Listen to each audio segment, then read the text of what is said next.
सुप्रभात बच्चों। आज हम आपकी पुस्तक, आपकी जो पाठ्य पुस्तक है नवीन संकल्प, तो नवीन संकल्प से हम लोग आज पाठ 9 पढ़ेंगे। पाठ 9 जिसका शीर्षक है महागिरी। पाठ 9 में शीर्षक क्या है? महागिरी। यह एक कहानी है और इस कहानी की लेखिका हैं हेमलता, जो कि आपके पाठ के अंत में देखिए यहाँ पर दिया हुआ है हेमलता। तो लेखिका जो हेमलता है वो इस पाठ के माध्यम से आपको क्या संदेश देना चाहती हैं, इसके बारे में हम लोग पाठ पढ़ने के बाद जानेंगे। जिज्ञासा बनी रहने दें कि लेखिका क्या संदेश देना चाहती है। आइए पहले हम पाठ के बारे में जानें, पाठ को पढ़ें। तो देखिए, महागिरी एक विशाल हाथी था। अब देखिए, पहली जिज्ञासा दूर हुई, शीर्षक महागिरी क्यों है? इस कहानी का शीर्षक महागिरी एक विशाल हाथी था। एक विशाल हाथी का नाम था महागिरी, जो कि इस कहानी का मुख्य पात्र है। उसी के इर्द गिर्द कहानी घूमती है। एक व्यापारी उसका स्वामी था। व्यापारी का अर्थ आप जानते हैं। व्यापारी देखिए आपकी पुस्तक के शब्दार्थ में भी दिया हुआ है, व्यापार करने वाला, यानी जो चीज़ों को खरीदता और बेचता है, व्यापार करता, उन्हें व्यापारी कहते हैं। वह अक्सर महागिरी को जंगल में बड़े बड़े लट्ठे ढोने के काम में लगाता। शादी ब्याह में वह महागिरी को दूल्हे की सवारी के लिए भेज देता। जब कभी मंदिर में कोई उत्सव होता तो वह महागिरी को जुलूस में सबसे आगे चलने के लिए भेजता। उत्सव का क्या अर्थ है? उत्सव का अर्थ है समारोह, जिसे अंग्रेजी में हम फंक्शन भी कहते हैं। एक बार गांव के मंदिर में ध्वज फहराने के लिए पेड़ के तने से एक खंभा तैयार किया गया। मंदिर में ध्वज फहरा था। खंभा काफी लंबा और भारी था। गांव वाले उसे उठा नहीं पाए, इसलिए मंदिर तक उठाकर ले जाने के लिए महागिरी को लाया गया। गांव वाले यह जानते थे कि इतने भारी लठ को सिर्फ महागिरी ही उठा सकता है।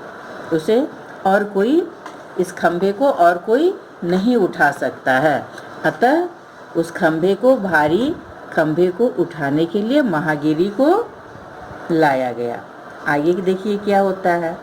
गांव वालों ने मंदिर के सामने एक गहरा गड्ढा खोदा। गांव वालों ने क्या किया? मंदिर के सामने एक पहले गहरा गड्ढा खोदा। उस गड्ढे में ही ना खंभे को गाड़ा जा सकता था, अतः उन्होंने पहले एक गहरा गड्ढा खोदा। इसके बाद क्या हुआ? वे चाहते थे कि महागिरी खंभे को इस गड्ढे में गाड़ दे। गांव वाले क्या चाहते थे? कि महागिरी खंभे को इस गड्ढे में गाड़ दे। महागिरी खंभे को गड्ढे तक ले गया, गाड़ने के लिए वह ले गया। तभी अचानक वह रुका और एकदम पीछे हट गया। लेकिन क्या हुआ अचानक? तभी वह अचानक रुका और एकदम पीछे हट गया। खंभे को उसने गाड़ा नहीं। महावत ने खंभा गड्ढे में, महावत क्या है? देखिए, महावत का देखिए अर्थ दिया है हाथी को चलाने वाला, जिसके इशारे पर हाथी चलता है। महावत का हर कहना मानता है हाथी, है ना?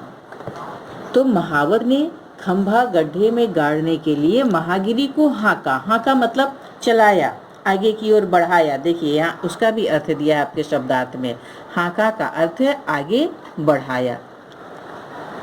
महावत ने खंभा गड्ढे में गाड़ने के लिए महागिरी को हाँका, परंतु वह अपनी जगह से न हिला। टस से मस नहीं हुआ महागिरी।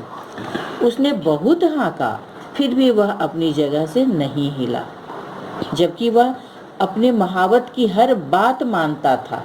परंतु इस बार उसने महावत की बात नहीं मानी। फिर क्या हुआ? महावत ने उसे अंकुश चुभाया। महावत ने क्या किया? उसे अंकुश चुभाया, ताकि वह डर अंकुश चुभाने से हाथी को दर्द होगा और उस दर्द के डर से वह आगे बढ़ेगा और खंभे को गाड़ेगा। परंतु यह क्या हुआ, महावत ने उसे अंकुश चुभाया। लोगों को यह अच्छा नहीं लगा। लोग नहीं चाहते थे कि महागिरी को अंकुश चुभोया जाए, क्योंकि लोग महागिरी से बहुत प्यार करते थे। महागिरी सबका काम जो करता था। उन्होंने महावत को बुरा भला कहा कि वह एक निकम्मा महावत है, निकम्मा जो कि कोई काम नहीं करता है ना। आपने सुना भी होगा अपने आसपास कहते हुए किसी को कि वह व्यक्ति तो बिल्कुल निकम्मा है, मतलब किसी काम का नहीं है, कोई काम जो नहीं करता है। तो लोगों ने भी महावत को निकम्मा कहा कि वह सिर्फ दंड के आधार पर काम लेना जानता है, प्रेम से तो वह काम निकाल नहीं सकता।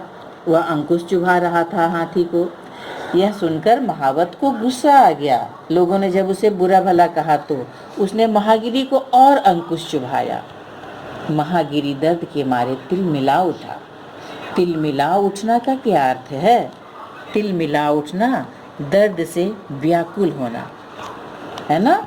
जब कोई हमें कष्ट होता है, कोई भी शारीरिक कष्ट या मानसिक कष्ट में भी हम कभी कभी तिलमिला उठते हैं। किसी की बात अगर हमें बुरी लगती है तब भी हम तिलमिला उठते हैं। यह दोनों अर्थों में तिलमिलाना होता है, शारीरिक कष्ट हो या मानसिक।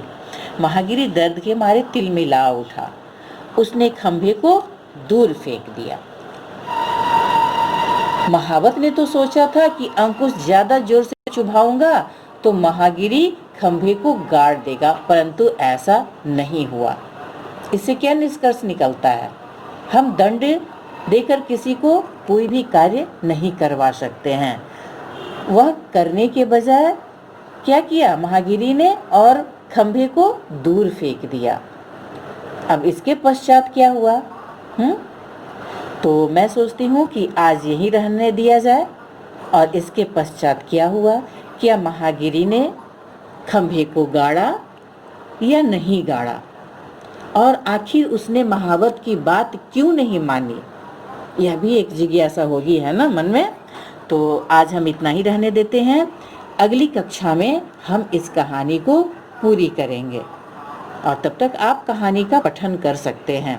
पठन करने से आपका उच्चारण जो होगा, उच्चारण अभ्यास होगा। आप वाक्यों का उतार चढ़ाव जानेंगे, विराम चिन्हों का प्रयोग जानेंगे, तो आप पाठ का सस्वर पठन करिएगा तब तक, और शब्दार्थ लिखेंगे और याद करेंगे। शेष कहानी हम लोग अगली कक्षा में जानेंगे। तब तक के लिए धन्यवाद।